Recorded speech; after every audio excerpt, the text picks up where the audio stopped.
श्रीगुरो वैष्णवांश्च श्रीरूपं साग्रजातं सहगण रघुनाथामृतं तं सजीवम् साद्वैतं सावधूतं परिजनसहितं कृष्ण चैतन्य देवं श्रीराधाकृष्ण सहगण ललिता श्री विशाखान्वितांश्च यं प्रव्रजन्तमनुपेतमपेतकृत्यं वैपायनो विराकातरवाजो पुत्रेति तन्मयतया परमो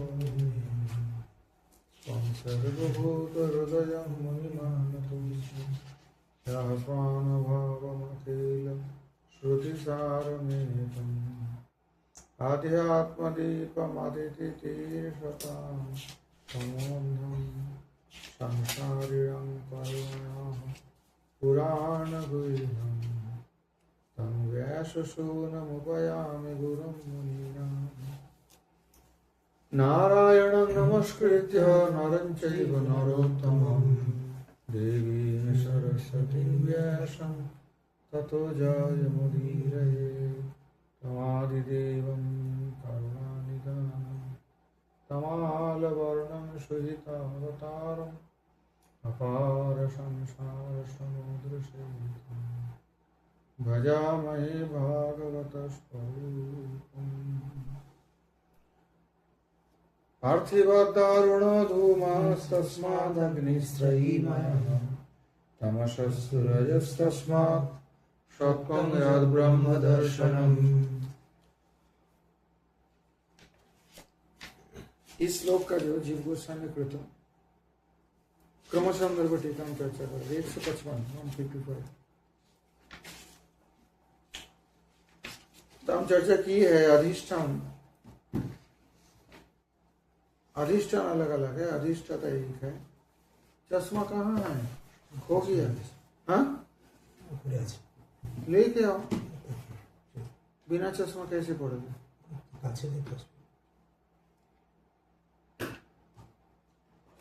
मोक्ष धर्मे नारायणीयोपाख्याने, ये महाभारत में है मोक्ष धर्म, उसमें नारायणीयोपाख्यान है। उसी प्रसंग में कहा जाता है सांख्यंच योगश्च सनातने द्वे वेदाश्च सर्वे निखिले विराजन् सर्वे ही समस्तैर्ऋषिभिर्निरुक्तो नारायण विश्वमिदं पुराणम्। अर्थात दोनों सनातन शास्त्र सांख्य योग और सारे वेद समस्त मुनि क्या बोले हैं कि नारायण विश्वमिदं पुराणम्, भगवान नारायण ने विश्व के आदि। महाभारत है यस्तु विष्णुं परित्यज्य महादन्यमुपासते सहीमराशिमुत्सृज्य पांशुमुष्टिं च जिघ्रति। कहते हैं महाभारत में परंतु जो भगवान विष्णु को त्याग कर और किसी को पसंद करते हैं मोह से, मोहवश। सहीम राशि मुस्रिज, मानो सोने की बहुत सारे सोना रखा है, वो छोड़ के 500 मुष्टि एक मुट्ठी राख लेते हैं सोना छोड़ के, जो भगवान विष्णु छोड़ के और देवताओं की आराधना करते हैं मोहवश। अतएव तम श्री नारदेन, उसका मतलब बेवकूफ आदमी है, सोना पड़ा है सोना ले, राख के क्या लेना है, मुट्ठी राख लेना। आवास्मतं तं परिपूर्ण कामं स्वेनैव लाभेन समं प्रशान्तं विनोपसर्पत्यपरङ्गि बालिशा स्वलाङ्गुलेनादिति तरति सिन्धुम्। तो कहते हैं नारद मुनि, अतएव उक्तम, वहीं पर ही नारद मुनि कहते हैं आवास्मतं तं परिपूर्ण कामं स्वेनैव लाभेन समं प्रशान्तं। कहते जो आप हो परिपूर्ण काम हो, अपने लाभ से ही प्रशांत हो, विनोपसर्पति अपरांगी बालीश्वर सोलांगुलेन आदि, आपके चरण में शरणागति नहीं लेकर जो उद्धार पाना चाहते हैं, मोक्ष पाना चाहते हैं, वो मानो कुत्ते की पूंछ पकड़ के समुद्र पार होने की इच्छा करते हैं। कुत्ते की पूंछ पकड़ के समुद्र पार हो सकते हैं? श्री हरिवंशी हरिरेव सदाधियो भवद्भिः सत्व संस्थितिः विष्णु मंत्रं सदा विप्राह पठद वंद्यात केशवम। हरिवंश पुराण में है कि भगवान श्री हरि ही सर्वदा ध्यान के योग्य है, जो आप लोगों के लिए, क्यों आप लोग सत्य में स्थित, और विष्णु मंत्रं सदा विप्राह पठद्वं ध्यात केशवम। हे ब्राह्मण, अब निरंतर विष्णु मंत्र सदा सर्वदा जप करो और भगवान केशव का ध्यान करो। अतएव विष्णु मंत्र जापकस्य आधिक्यम श्री निशिंगतापन्यं श्रुतो। इसके बाद विष्णु मंत्र जापक का जो अधिक है, जो विष्णु मंत्र जाप करते जो सबसे बड़े हैं, और निशिंगतापन्य उपनिषद के इस मंत्र में अनुपनीत शतमेके मेके नोपनीतेन तत्समम् उपनीत शतमेकमेकेन गृहस्थेन तत्समम् गृहस्थ शतमेकमेकेन बाणप्रस्थेन तत्समम् बाणप्रस्थ शतमेकमेकेन यतिना तत्समम्। मन में मैं पढ़ूं क्योंकि मेरे को इसमें प्रश्न। यतीनां शतं पूर्णमेकेन रुद्रजापकेन तत्समम् रुद्रजापक शतमेकेन अथर्वांगिरस शिखाध्यापकेन तत्समम् अथर्वांगिरस शिखाध्यापक शतमेकमेकेन मंत्रराजाध्यापकेन तत्सममिति। मंत्रराजश्च श्री नृसिंह मंत्र। तो नृसिंह पुराण में, नृसिंगतापनि उपनिषद में वेद मंत्र है, वहां मंत्र कहा गया कि अनुपनुत शतमेकम एकेन उपवीतेन तत्समम्। अगर किसी का जन्म नहीं हुआ, ऐसे ब्राह्मण बालक 100 से एक ब्राह्मण बालक का जो जन्म हो गया, सुनो ध्यान से,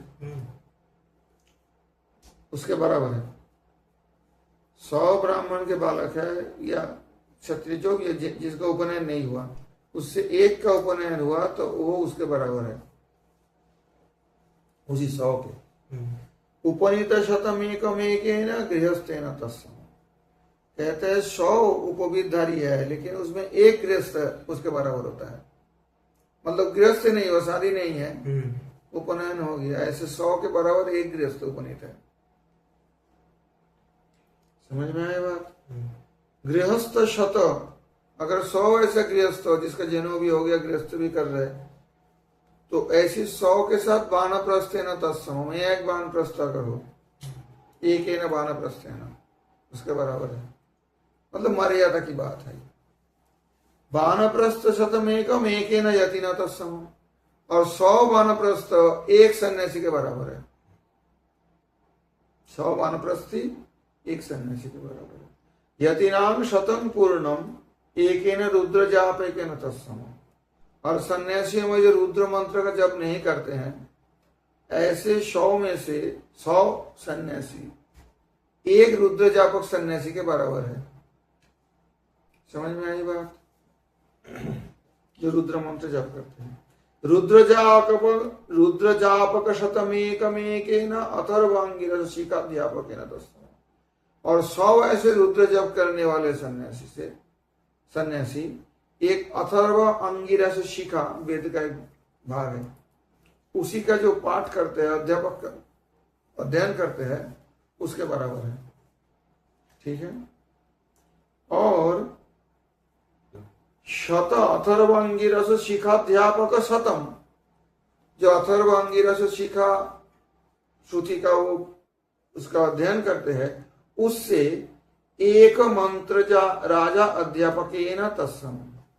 जो मंत्रराज का जप करते हैं, ऐसे 100 के बराबर एक मंत्रराज जप करने वाले। मंत्रराज कौन है? नृसिंह। नृसिंगतापनि उपनिषद में नृसिंह मंत्र। तो इसका क्या मतलब होता है? जो भगवान नृसिंह का मंत्र जप करते हैं, सबसे श्रेष्ठ होगा। 100 ब्राह्मण के बालक जनेऊ नहीं हुआ, एक का जनेऊ हुआ 100 के बराबर है। ऐसे करते करते जब आया तो अथर्व सीखा, बहुत उच्च अध्ययन है, उससे बहुत कुछ फल मिलता है। उससे 100 ऐसे करते हैं तो उसके बराबर एक निशि का मंत्र जप करते हैं। और ये उपनिषद के वचन है। अतएव उक्तम 12 है, सुतरांग 12 में भी अतएव उक्तम, उसके बाद उसमें भी बताया गया। क्या बताया गया बराह पुराण में? जन्मांतर सहस्रेषु समाराध्य वृषध्वजम वैष्णवत्वं लभेद्धि मन सर्व पाप क्षयति। कहते हैं हजारों जन्मों से सम्यक रूप से शिव जी को उपासना करके जब सारे पाप क्षय हो जाएगा तो कोई बुद्धिमान व्यक्ति वैष्णव बनता है। गांव में बोलेंगे तो इसके यहाँ लड़ाई हो जाएगा, बच जाएगा बहुत, है ना? मूर्खों की टोली है तो क्या सब देगा, शास्त्र थोड़ी मानेंगे। हाँ, लेकिन शास्त्र में यह बात है, हम तो नहीं कहते। कहते हैं हजारों जन्मों से अगर ठीक ठीक से शंकर जी की पूजन किया है तो सारे पाप क्षय होकर वैष्णवत्व प्राप्त होते हैं, मतलब वैष्णव बनता है। यत्तु श्रीमद् भागवत एक, यत्तु श्री भागवत एवं त्रयाणाम एक भावानांगो न पश्यति वै विदाम सर्वभूतात्मनां ब्रह्मं स शांतिमति गच्छति। कहते हैं तीनों का एक भाव कि जो नहीं देखता है वेद, सर्वभूतात्मनां ब्रह्मं स शांतिमति गच्छति, वो शांति प्राप्त करते हैं सर्वभूतात्मना का। तत्खलु श्रीविष्णु सकाशात, ये जो बात है भागवत में, ये बात है। कहते इसमें फिर ये बात हो गया कि तीनों में भेद नहीं देखना चाहिए। कहते वो जो बात है, वो जो वाक्य है, तत्खलु निश्चित रूप है ना, वो वाक्य श्री विष्णु सकाशात अन्नस्व अस्वातंत्र अपेक्षा, अर्थात भगवान विष्णु से ये स्वतंत्र नहीं है, उनके अधीन है, इसी विचार से बताया गया। तदुक्तं श्री ब्रह्मण, कहते हैं भागवत में ब्रह्मा जी भी तो ये बोले हैं, क्या बोले हैं? सृजामि तन्नियुक्तो हं हरो हरति तद्वशा विश्वं पुरुष रूपेण परिपाति त्रिशक्ति धृक् इति।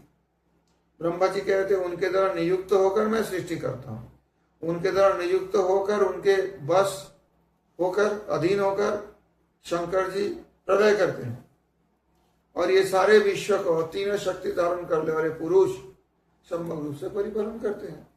तो उसमें एक ही परिपालक बनाया गया, एक ही सृष्टिकर्ता बनाया गया, परंतु किस हिसाब से बताया गया कि ये जो सृष्टिकर्ता ब्रह्मा जी भी उनके अधीन है, शंकर जी संहारकर्ता उनके ही अधीन है। श्री शंकर शनिचा, शंकरशन ने भी ये बोला, भगवान बलदेव ने, भागवत के श्लोक है, ब्रह्मा भव हमपि यस्य कला कलाया श्रीश्चद्वहिम चिरमस्य निपासने का। गुरु कौरवों को वहां गए थे शांति कराने के लिए, तो लोग उल्टा सीधा बोला हस्तिनापुरी में, तो बोला तो जी का वचन है श्रीमद् भागवत में, यत्पाद निश्चित सरित प्रवरोदकेन, अर्थात इसका अर्थ समझ गया। ब्रह्मा भव, ब्रह्मा जी भव मतलब शंकर जी, मैं भी जिनको कला के कला हूं, तो इसके मतलब क्या? मूल तो कृष्ण ही है भगवान। यत्पाद निश्चित सरित प्रवरोदकेन तीर्थेन मूर्धनि कृतेन शिव शिवो भूत, जिनके चरण से निश्चित जो श्रेष्ठ शरीर है गंगा जी, उसी को माथे में धारण करने से शिव जी शिव बना, मंगलमय बने हैं। ये सारे भागवत में श्लोक है आगे। एतद अभिप्रेत्य वक्तं पाद में भी इसका अभिप्राय से ही, इस प्रकार अभिप्राय से ही पद्म पुराण में बताया गया नामापराध प्रसंग में, शिव श्री विष्णु यय गुण नामादि सकलम, मन मन में पढ़ो धिया विन्नंग पहसेत सहरि नामा हितकर, सकल हरि नामा हितकर। इसलिए पद्म पुराण में बताया गया, ये सारे वाक्यों को लक्ष्य करके, वेद वाक्यों को क्या बताया गया कि शिव जी का और श्री विष्णु का जो गुण नाम आदि कोई अलग देखते हैं और हरि नाम के लिए अहितकर है। अत्र श्री विष्णुना इति तृतीयाया अनिर्देश्याद अत्रैव श्री शब्द दानच। कहते हैं श्री विष्णु, ये तृतीया में अनिर्देश, तृतीया विभक्ति से निर्देश नहीं किया गया और इसमें श्री शब्द प्रयोग किया गया। शंकर जी के लिए वहां शिव जी के लिए श्री शब्द प्रयोग नहीं किया गया। श्रीमतः सर्वशक्ति युक्त विष्णु सर्वव्यापकत्वेन तन्नाम्नः तस्माय शिवस्य गुणनामादि सकलं दिया भिन्नं स्वतंत्रं पश्येत्। शिव जी स्वतंत्र कोई नहीं है, उनका गुण लीला गुण नाम सब विष्णु के अधीन है। अतः मार्कंडेयं प्रति श्री शिव वाक्यं चेदमेवं शिव वाक्यं च इदमेव। अर्थात मार्कंडेय के प्रति शंकर जी ने ये बात बताई, न ते मय्याच्युते च भेदमन्मपि चक्षते नात्मनश्च परश्वापि तस्युष्मन् वयमीमहि। तो मार्कंडेय के शंकर जी ने क्या बोला, न ते मयि अच्युते अजय च, मेरे को अच्युत भगवान को और अज ब्रह्मा जी को भेदा मन इनमें भेद एक अणु तक नहीं देखते हैं, अब नहीं देखते हैं। नात्मनश्च परश्वापि, अपने पर में भेद देखते नहीं हो। तस्युष्मन् वयमीमहि तत्तेभ्यो भी सर्वत्र समदृष्टिभ्यो वयं युष्मानेव ईमहि प्रियत्वेन जानीमहि। इसका मतलब ये होता है तुम सर्वत्र समदृष्टि संपन्न हो, इसलिए तुम के प्रति तुम हमारा प्रिय, हम तुम्हें अपने प्यारे मानते हैं। शिव जी ने बोला मार्कंडेय जी। इसका मतलब नहीं है तो सबको सम देखते हैं, मतलब क्या सब एक हो गया क्या? सर्वदृष्टि समदृष्टि के कारण विष्णु ब्रह्मा और शंकर जी में भेद नहीं दिखते।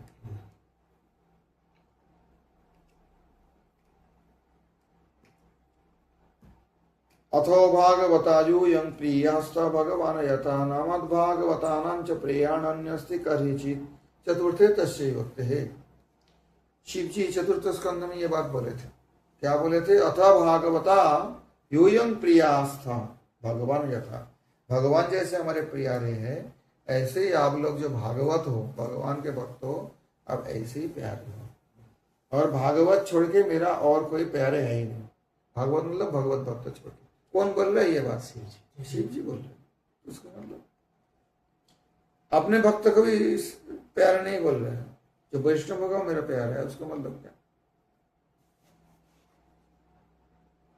अतएव तत्पूर्वं नैवेच्छत्याशिशोकापि बन्धर्षि मोक्षमप्युत भक्तिं परं भगवती लब्धवान् पुरुष व्यय इति श्री शिवभक्त महिमा भक्त्या भगवती समाधिस्तस्य देव्यै महिमा दर्शनार्थं हृदिच्छलेन स्वयं शिवे प्रविष्टे विरति जाता। अभी ये बात ये है, भागवत की बात है। ये शिव जी जो बोले हैं महिमा भक्त्या भगवती समाधिस्तस्य, भगवान में समाधि लग गया शिव जी का, तो दक्ष प्रजापति को देखे नहीं है आते हुए, उसी के झगड़ा हुआ था। आगे पढ़ोगे आप लोग, सुनो।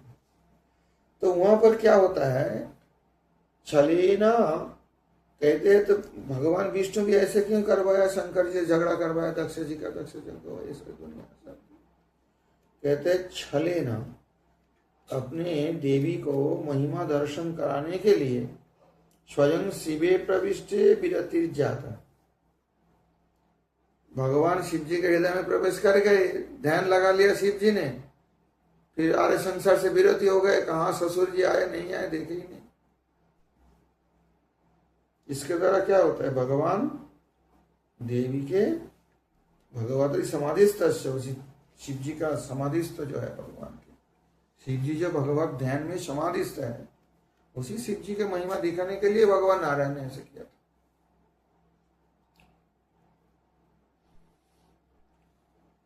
तथोक्तम किमीदं कुत एवेति समाधिर्विरतो मुनिरिति। कहते क्या है, कहां से आया है, समाधि से विरत हो गए।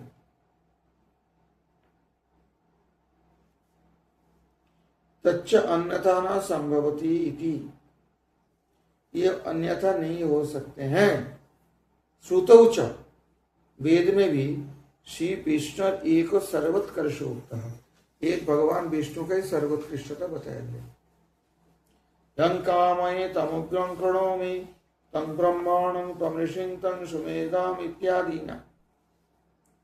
तो ये जब इतना बातों के बाद कहते हैं तस्मात्, इसलिए अब तक जो चर्चा की थी वो समझी। तस्मात् तद्व्यक्तेनैव ब्रह्म रुद्र भजने न दोष।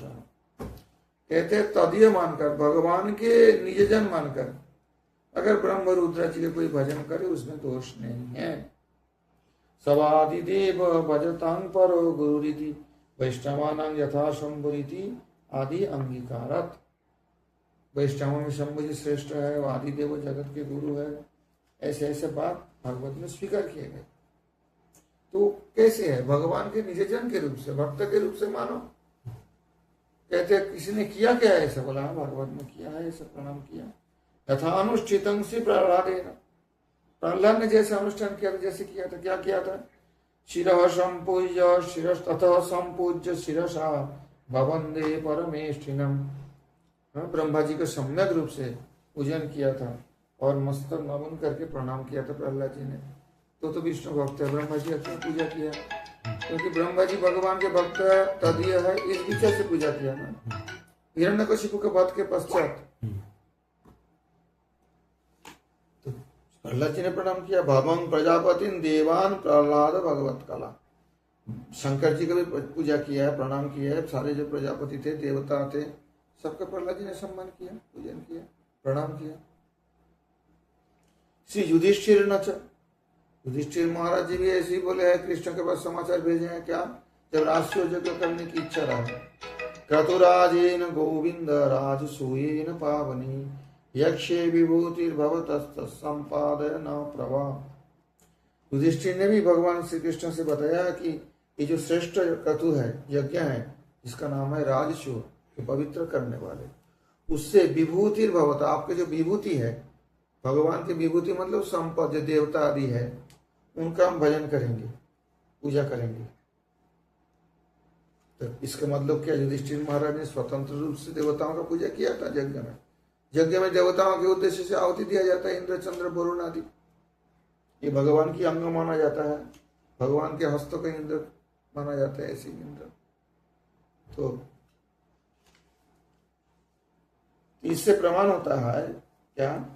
तदीयत्तेनैव ब्रह्म रुद्र भजने न दोष। स्वतंत्र तेन भजने, तदीय नहीं मानकर, कोई स्वतंत्र ईश्वर मानकर उनका भजन करे तो दोष। तो क्या होगा? यहाँ दिया है भृगु शापो दुरत्यय। भृगु जी ने तो श्राप दिया, चतुर्थ स्कंद में मिलेगा। वो दुरत्य है, उसका अतिक्रमण नहीं कर सकते हो। भृगु जी ने क्या शाप दिए थे? भृगु प्रत्यश्रियच्छापम ब्रह्मदंडम दुरत्ययम भवव्रत धरा एच तान् समनुव्रता पाखंडिनस्ते भवन्तु शास्त्र परिपंथिना। जिसने भवव्रत, शिव जी का व्रत धारण करेंगे और उनके जो अनुसरण करेंगे, ये सब पाखंडी होंगे। तो कहते ये भवव्रत कौन है? बोलता है वेदों में जो भवव्रत है, वेद विहित में भवव्रत मनुद्यते। यहाँ वेद विहित जो शिव जी का पूजा है उसके बारे में बताया गया। वैसे करने से भी स्वतंत्र रूप से पाखंडी होंगे। क्यों? क्योंकि अन्य विहितत्व पाखंडित अवधाना योग से पूर्वते पाखंडित सिद्ध है। अगर वेद नहीं मान के दूसरे रास्ते से अगर शिव जी का स्वतंत्र रूप से उपासना करें, वो तो पहले से ही पाखंडी है, और पाखंडी होंगे, इस श्राप क्यों देंगे?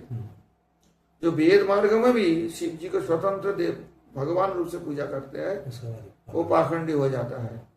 इसका मतलब ये जहाँ ये बताया गया है, वेद मार्ग के बारे में ही बताया गया।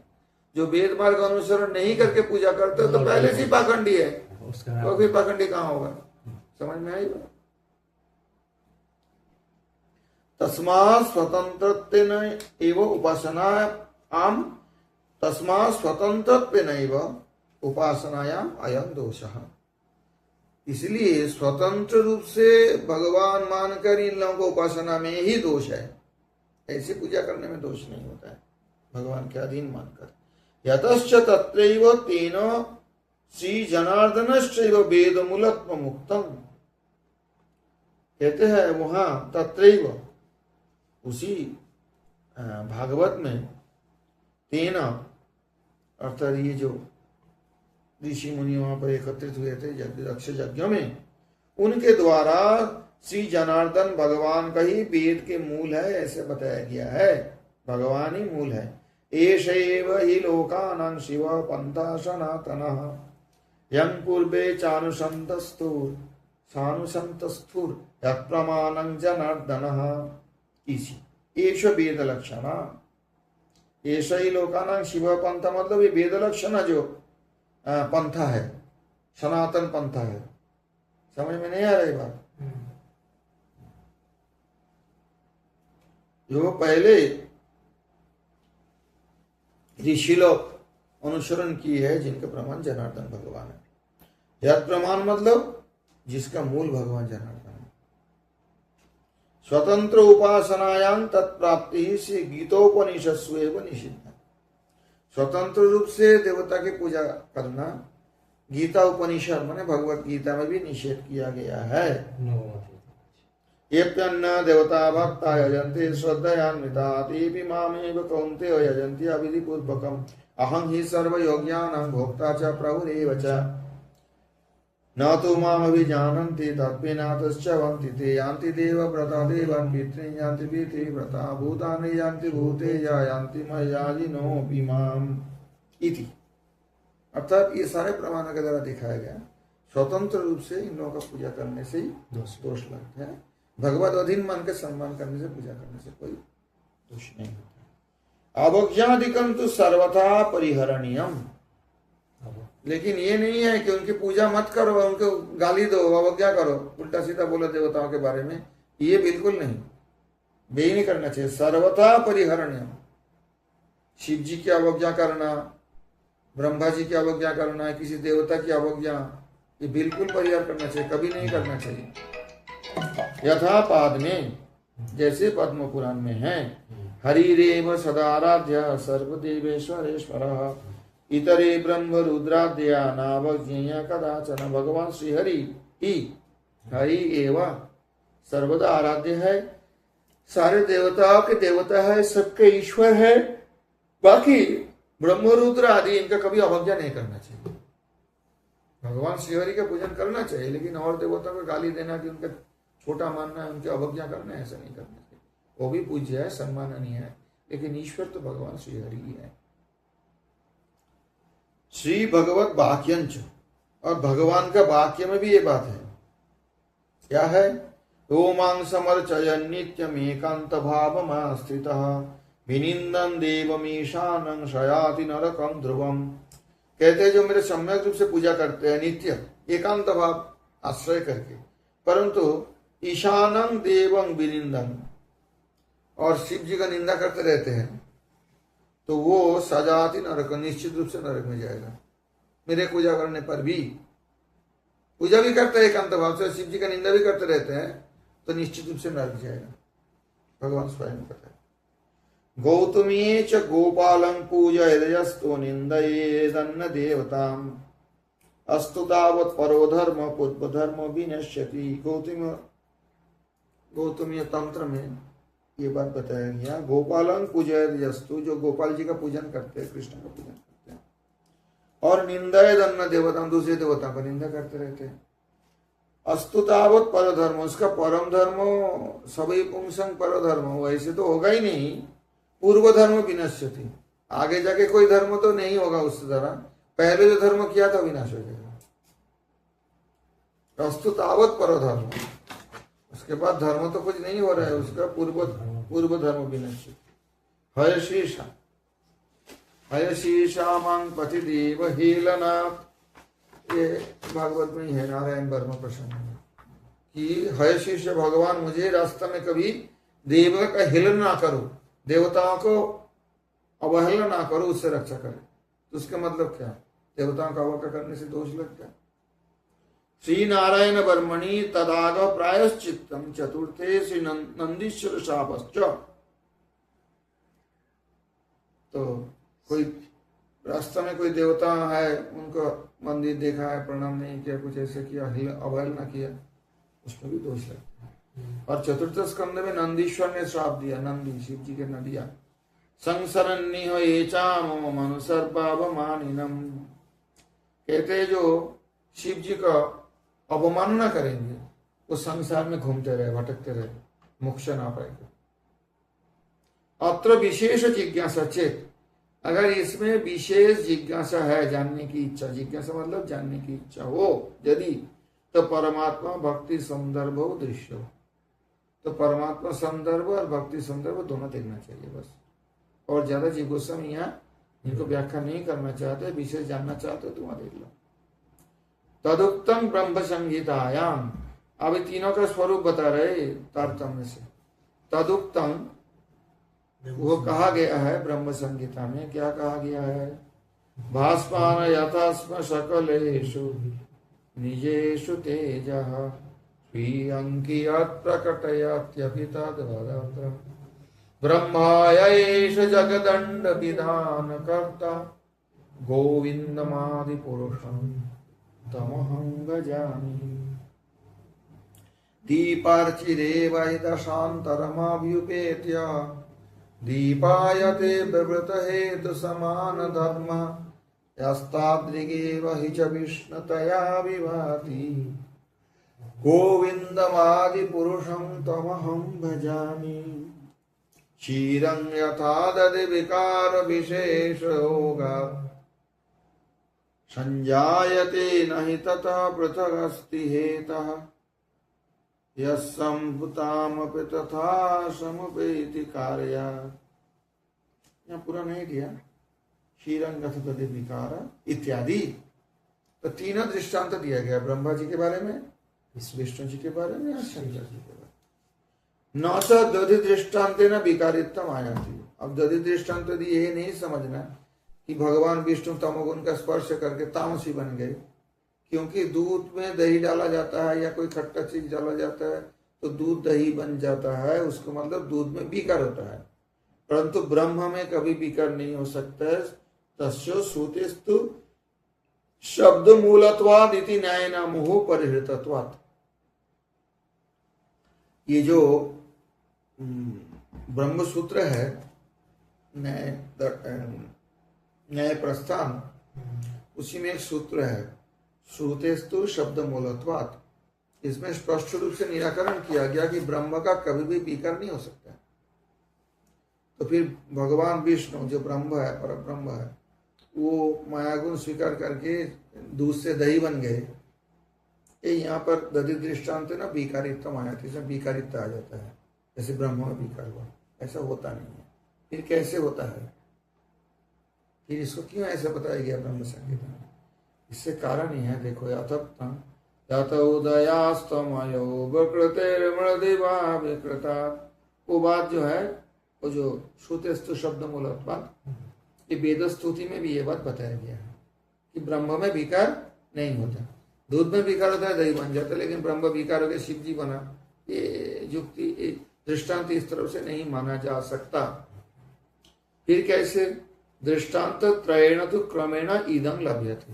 ये जो तीनों दृष्टांत ब्रह्म संहिता में दिया गया है, ब्रह्म संहिता में इदं लभ्यते, उस तीन को द्वारा ये प्राप्ति होती है। अर्थ क्या अर्थ प्राप्ति होती है? सूर्यकांत स्थानीय ब्रह्मपादो सूर्यस्यैव तस्य किंचित प्रकाश। जैसे सूर्यकांत एक मणि होता है, अभी ये तो साइंस कहते हैं फॉस्फोरस रहता है ना पत्थर में, वो क्या करते हैं, दिन में सूर्य का आलू शोषण करते हैं शक्ति, अंधेरा में चमकते रहते हैं, है ना। अब वो भी फॉस्फोरस भी लगाता है, रोड में भी देखना भी लगा देता है। लेकिन अगर कोई दिन तक सूर्य नहीं उदय हुआ, बिल्कुल अंधेरा रहे, तो भी चमकेगा नहीं। तो जो सूर्य के रोशनी थे उसके अंदर एक रिएक्शन होता है, मतलब वो शक्ति संचय करता है जिस रूप से, केमिकल रिएक्शन के रूप से जैसे। तो इस प्रकार ये जो ब्रह्मा जी में जो भगवान की जो शक्ति का प्रकार देखा जाता है रजोगुण का, वो इस प्रकार है। देखो ब्रह्म रूप जो उपाधि है, उपाधि का मतलब पहले मैंने बताया चेयर, एक डेजिग्नेशन, एक जज का चेयर है, वहां जज बैठे हुए हैं। एक घर में सोफा है, उसमें घर के बाप बैठे हैं, हो सके एक ही व्यक्ति है लेकिन उपाधि भिन्न है उसमें, और अधिष्ठान भिन्न है। समझ में आई बात? तो इसलिए सूर्यकांत स्थानीय, सूर्यकांत रूप जो ब्रह्मा जी है, वो ब्रह्मा जी रूप जो उपाधि है उसमें सूर्य से जैसे सूर्य का थोड़ा सा प्रकाश उसमें दिखते हैं, लेकिन उनका अपना प्रकाश नहीं है। ऐसा ही किंचित प्रकाश, वो जो परब्रह्म भगवान विष्णु का किंचित रजोगुण का प्रकाश उसमें दिखता है, शक्ति का प्रकाश। ठीक है, वो भास्मान यथास्म सकलेशु बताए ना, अस्म सकलेशु मतलब पत्थर में। और दधिस्थानीय शंभु उपाधो क्षीरस्थानीय न तादृक भी प्रकाश है। इसलिए दृष्टांत दिया गया कि दही में दूध का कुछ भी नहीं दिखते हैं। दही में दूध का धर्म नहीं होता है, उतना प्रकाश भी नहीं दिखते हैं जितना सूर्यकांत मणि में सूर्य का थोड़ा प्रकाश दिखता है, दही में दूध का उतना प्रकाश भी नहीं दिखते हैं। इसलिए दृष्टांत दिया गया। यहाँ बीकारी हो गया, दृष्टांत नहीं लेना। ब्रह्म का भी कभी विकार होता ही नहीं है। शिव जी में उतना दिखता नहीं है जितना ब्रह्मा जी में दिखते हैं, सीधी बात ही है, क्योंकि रजोगुण अवतार है, तमोगुण अवतार है। दशांतर स्थानीय विष्णु उपाधो तो पूर्ण प्रकाश। और जो दीपक का दृष्टांत दिया गया, एक दीपक से दूसरे दीपक जलने से क्या होता है, वो एक ही प्रकाश देते हैं। इसलिए विष्णु में ब्रह्म का पूर्ण प्रकाश है। समझ में आई बात? यहाँ पर विश्वनाथ चक्रवर्ती एक पॉइंट उठाया, क्योंकि कोई कोई पूर्व पक्ष करते हैं, इसलिए मैंने वो बता देता हूँ। कहते हैं अगर ऐसी बात हो, शिव जी तमोगुण स्वीकार किया है, चलो गुणोपाधि है, ये है वो है, तो फिर शिव जी भक्त कैसे है, शांत कैसे है? तमोगुण तो प्रकाश तो में नहीं दिखता, तमोगुण कहाँ दिखता है? श्रेष्ठ वैष्णव है, क्या वैष्णव तमोगुणी होते हैं? नहीं होते। फिर शिव जी तमोगुण भी स्वीकार किए हैं, श्रेष्ठ वैष्णव भी आप बोलते हो, तो विरोधी बात हो जाता है। इसमें इसलिए कहते हैं, देखो, शिवस्य तु जीवत्व अभावात गुणयुक्त ईश्वरत्व एवं। शिव जी का, लेकिन ब्रह्मा जी और शिव जी में अंतर है। ब्रह्मा जी तो एक जीव ब्रह्म बनते हैं, जब कोई युक्त उपयुक्त जीव नहीं मिलते हैं तो भगवान विष्णु स्वयं ही ब्रह्म बन जाते हैं। ठीक है, सृष्टि करने के लिए वो ब्रह्मा जी फिर ब्रह्म जीव तत्व नहीं होते, साक्षात विष्णु होते हैं। अब वर्तमान हमारे जो ब्रह्मा है वो जीव है, विशेष शक्ति प्राप्त जीव है। अभी कहने के तात्पर्य है, परंतु शिव जी का जीवत्व नहीं है, क्या है? गुणयुक्त ईश्वरत्व है, तमोगुणयुक्त ईश्वरत्व। अच्छा, उसमें क्या होता है? क्षीरंगत होते विकारो जो बताया गया, यह शंभुताम अभी ब्रह्म शिव मध्य शिव से ईश्वरत्व केचिता। कोई कोई कहते हैं ब्रह्म शिव जी में बीच में शिव जी का ईश्वरत्व है, क्योंकि ब्रह्म संगीता दृष्टांत से भी दूध से दही बनता है, सूर्य से सूर्यकांत मणि तो नहीं बना। सूर्यकांत मणि तो सूर्य नहीं है, उसका कुछ अंश लेके कर रहा है, लेकिन दूध दही बन गया। तो ईश्वरत्व है, गुणयुक्त ईश्वरत्व है। परंतु इसमें किंतु परंतु बात है, केचित्तु तैर्युक्ते नियामक संबंधेन संयोग संबंधेन सामीप्य संबंधेन च योगज्ञेय। नियामक संबंध से, संयोग संबंध से और सामीप्य संबंध से ये योग है। नियामक संबंध मतलब जैसे दूर से कोई नियंत्रण कर रहे है, उसके साथ डायरेक्ट टच नहीं करता है, ये करो वो कर रहा है, उससे योग है। और होता है संयोग, उसके साथ संयोग हो गए, जैसे दूध में दही डाला गया तो दूध का क्या क्या, दही ने उसको साथ संयोग हो गया, संयोग संबंध हो गया। समझ आई बात? और एक सामीप्य संबंध, जैसे चुंबक के निकट लोहा लाया तो लोहा में भी चुंबक धर्म आ गया, नजदीक रहने के कारण। तो इसमें रजसी तमसी संयोग संबंधेन योगे सएव पुरुषो ब्रह्म रुद्रश्च सगुणैव भवति। रज और तमगुण संयोग संबंध होने से, उनसे मिलने से, डायरेक्ट टच होने से, जैसे दही देगा ना, परंतु सूर्य दूर से सूर्यकांत मणि को वह शक्ति दे देते हैं, उसमें परिवर्तन होता है।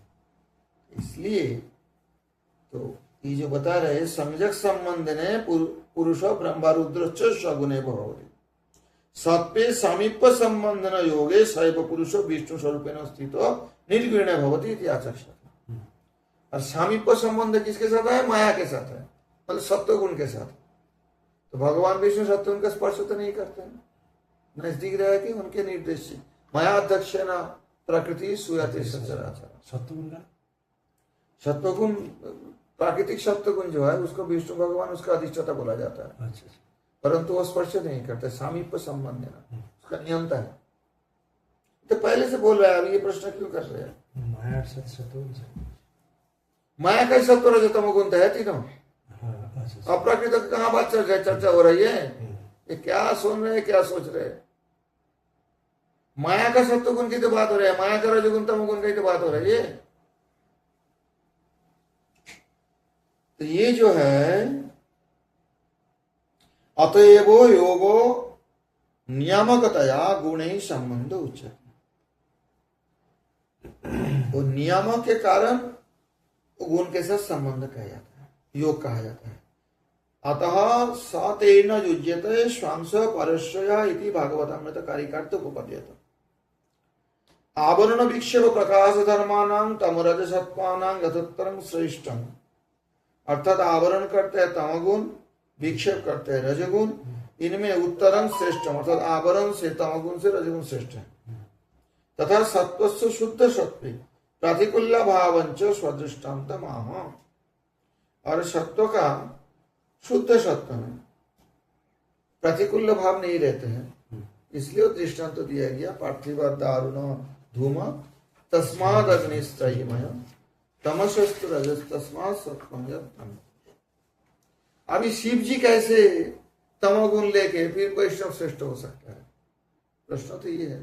ब्रह्मा जी का वैष्णव श्रेष्ठ नहीं बताया गया, हालांकि रजोगुण तमोगुण से श्रेष्ठ है।